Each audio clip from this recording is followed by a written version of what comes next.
Hi guys, welcome back to my channel. Today's video is going to be about finding a balance between creativity, how I found my balance as a creative, and I'm just going to be implementing the ways and how I struggle with my balance and how I improved it. So the first thing I figured out was that I just struggle with balance. I was putting too much time into my work. I was working too hard and not putting enough play time, putting too much pressure on myself. I was trying to meet imaginary deadlines and I was doing way too much all the time. And I think two things that I want to emphasize in this is I was trying to meet these imaginary deadlines where it was I was creating these deadlines in my head about when I needed to finish something. This is bothering me. To fix that. It was where I wanted this to be put out, but when you're working for yourself, you can create your own schedule. So why am I putting these deadlines where it doesn't even have to be this pressure on myself? I don't have to be this hard on myself. Why am I being this hard on myself? I need to give myself more grace. I need to be more nice to myself. I need to be more easy on myself. So that was how I struggled with balance. I was just doing way too much. You're doing way too much. It's a good thing to be extra, but just don't be doing too much with a point where you can't even relax. It's not even work is not even fun anymore because you're just doing way too much and you're creating this space where it's dreadful, it's exhausting, and you shouldn't ever push yourself to that breaking point. I won't push myself that hard anymore. And not giving myself rest, staying up late brainstorming ideas, overextending myself in a lot of areas, and not adding nap time. Now I take so many naps. I'm always getting my rest, which is proud because I didn't used to do this. Old me, no, old me was get to work, but now I'll be chilling, I'll be relaxing.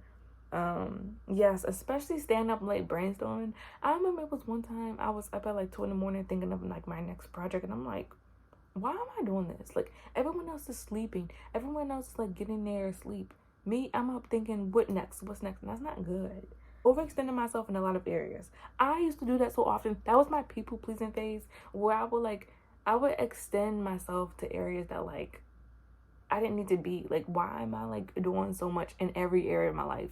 There has to be a minute or a point in my life where I'm not doing anything. So this trying to be everywhere all at once. How I improve this? I found hobbies that I like. I found small joys. I did gymnastics when I was in undergrad, and I did tennis. And I found that I like to move my body. I like to be active. It helps me not only regulate my emotions, but I feel great at not trying to firmly be perfect or accomplish something. I'm just doing it because I like it. I treat myself. The amount of things I bought myself this year, gifts that I deserve, it is so nice to be able to treat yourself and know that you're deserving of it. And it takes a level of growth. It takes a level of healing to get to this phase of where you actually want to be nice to yourself and you actually want to treat yourself. And it's great because I see the glory side. And also just finding small joys and finding hobbies. I think it can be so small as writing in your journal. It can be as small as what I love to do is write letters to my future self. Those are the biggest thing I like to do. I even got my sister hip to it. You can write letters. It's called futureme.com. You write letters to yourself 5 years, 10 years, tomorrow, next week. And it's a great time of introspection and reflection for yourself that I love.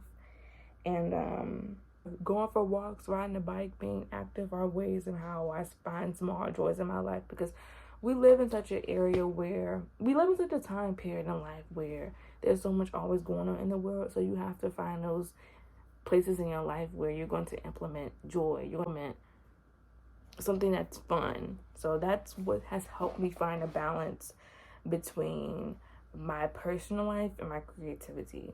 It's been hard, but I'm still on this journey of finding the balance. Like I said before, I think balance is going to be something I always struggle with because it's hard, especially when you're a really ambitious person and you really want to do everything all at once. You have to find ways of balancing, because you can't have too much of either. You can't be too chill because you're not going to accomplish anything, but you can't be too ambitious where you're overextending yourself and you're not resting. So you have to find that balance of give and take, push and pull. And that's what I'm trying to do in my early 20s. That's all. It's a really short video. I didn't want to make this too long. I'm so happy that my last video got like 22 views in like one day. I'm appreciative of people just even clicking it. I'm trying to be on this creative journey. It's really hard. Sometimes it feels like I'm giving so much and not getting anything back, but it's gonna pay off in the end. Make sure you guys subscribe, like this video, give it a thumbs up, hit that notification bell so you get notified every time I post. And I have a list of ideas next. I'm gonna like give y'all a sneak peek. Yeah, that's all of my videos and video ideas, and I have a lot checked off because like I'm giving y'all content. You're gonna be tired of seeing me, but thank y'all so much. See you guys in my next video. It'll be coming out soon. I got so many ideas, so many things coming. Creativity on a run, creativity on a jump. This is peace. See you on the flip side. I don't know. Yeah. Is this my phone? I love a good white wall.